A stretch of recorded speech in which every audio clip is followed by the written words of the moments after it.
Good morning students. आज हम 4th class के ईवीएस का first chapter going to school पढ़ेंगे। ओके। बच्चा जब पैदा होता है तो बहुत छोटा होता है, लेकिन वह पैदा होते ही सीखना शुरू कर देता है। वो सीख जाता है कि भूख लगने पर रोना है, और जब गीला या अनकंफर्टेबल होता है तब भी रोना है। उसके बाद जब फिर वो थोड़ा बड़ा हो जाता है तो वो अपनी माँ से और अपने परिवार के अन्य सदस्यों से बहुत कुछ सीखता है, और फिर उसका स्कूल शुरू होता है और वो रोज स्कूल जाता है। आप तो जानते ही हो, हमारे देश में अलग अलग जगहों पे अलग अलग भौगोलिक परिस्थितियाँ होती हैं, अलग तरह के मौसम होते हैं। कहीं पे बर्फीले पहाड़ होते हैं, कहीं पे सूखे पठार, कहीं रेगिस्तान तो कहीं समतल, कहीं नदियाँ तो कहीं वर्षावन होते हैं। लोग तो हर जगह होते हैं और हर जगह स्कूल भी। और आपको पता है, बच्चे इन सभी मुश्किलों को हराकर स्कूल भी जाते हैं। आइए देखते हैं क्या क्या परेशानी है उनकी और उसका समाधान क्या क्या है।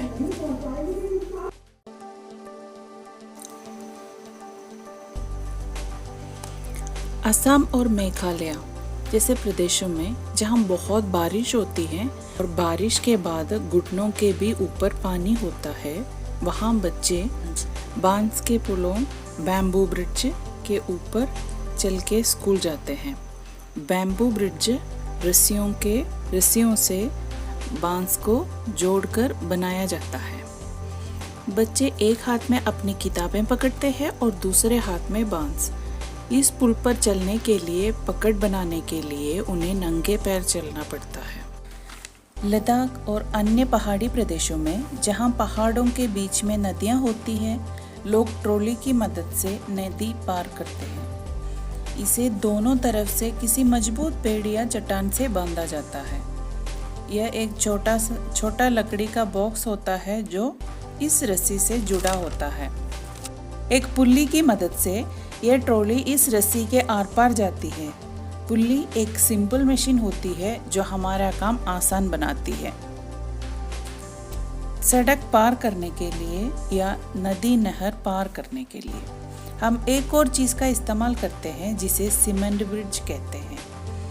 यह सीमेंट, ईंट और सरिये से बनता है और बहुत मजबूत होता है, और बहुत से लोग इसे एक साथ इस्तेमाल कर सकते हैं। देश के कुछ भागों जैसे केरला इत्यादि में स्कूल जाने के लिए बच्चे नौकाओं का उपयोग करते हैं। केरल में इन्हें वल्लम कहते हैं। अन्य तरीके जिनसे हम जल में यात्रा कर सकते हैं वो है नावें, मोटर बोट, फेरी, हाउस बोट और शिप। राजस्थान में सब तरफ रेत होती है। आपने पिक्चरों में देखा होगा। इसे रेगिस्तान या डेसर्ट कहा जाता है। रेत दिन के वक्त बहुत गर्म हो जाती है और लोग उस पर चल नहीं पाते। एक जानवर जो इस गर्म रेत पर भी आसानी से चल पाता है वो है रेगिस्तान का जहाज, शिप ऑफ डेसर्ट, ऊंट या कैमल। यहाँ बच्चे ऊंट गाड़ी या कैमल कार्ट में स्कूल जाते हैं। आपको पता है, ऊंट बिना पानी के कई दिनों तक जीवित रह सकता है। वो अपने हम्स में पानी रखता है। समतल या प्लेन इलाकों में कुछ गांव में बच्चे स्कूल जाने के लिए बैलगाड़ी या बुल्लो कार्ट का प्रयोग करते हैं। ये बहुत धीरे चलता है। अगर तेज धूप हो या बारिश हो तो बच्चे छतरी का प्रयोग करते हैं। कुछ बैलगाड़ी में छत भी होती है। कुछ इलाकों में बच्चे साइकिल पर स्कूल जाते हैं। 7-8 लड़कियों का ग्रुप मुश्किल रास्तों से भी निकल जाता है। साइकिलिंग एक अच्छा व्यायाम है। हम सभी को यदि संभव हो तो पैदल या साइकिल से चलना चाहिए। एक और तरह का यातायात का साधन होता है जिसे अलग अलग गाड़ियों के पार्ट्स जोड़कर बनाया जाता है। आगे का हिस्सा मोटरसाइकिल जैसा दिखता है। पीछे सवारी बैठने के लिए लकड़ी के फट्टे लगे होते हैं। इसे जुगाड़ कहा जाता है, जैसे कि आप देख रहे हो फोटो में, पिक्चर में। हमारे देश में कुछ जंगल इतने घने होते हैं कि उसमें से सूर्य की किरणें भी पार नहीं होती। कुछ बच्चे ऐसे खतरनाक रास्तों को पार करके भी स्कूल जाते हैं। लद्दाख, कश्मीर जैसे कुछ इलाकों में पहाड़ बर्फ से ढके होते हैं। जब स्नोफॉल या हिमपात होता है तो यह सड़कों को ढक देता है। बच्चों को इस बर्फ में मीलों इकट्ठे चलकर स्कूल जाना होता है।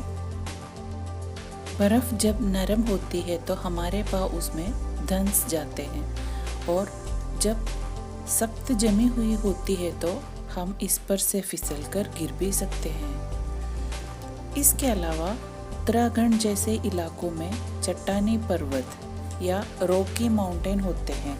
यहाँ पे बच्चे इन मुश्किल रास्तों पर चलकर स्कूल जाते हैं। तो बच्चों, आपने देखा कि देश के अलग अलग हिस्सों में बच्चे कितनी कठिनाइयों को सामना करके स्कूल पहुंचते हैं।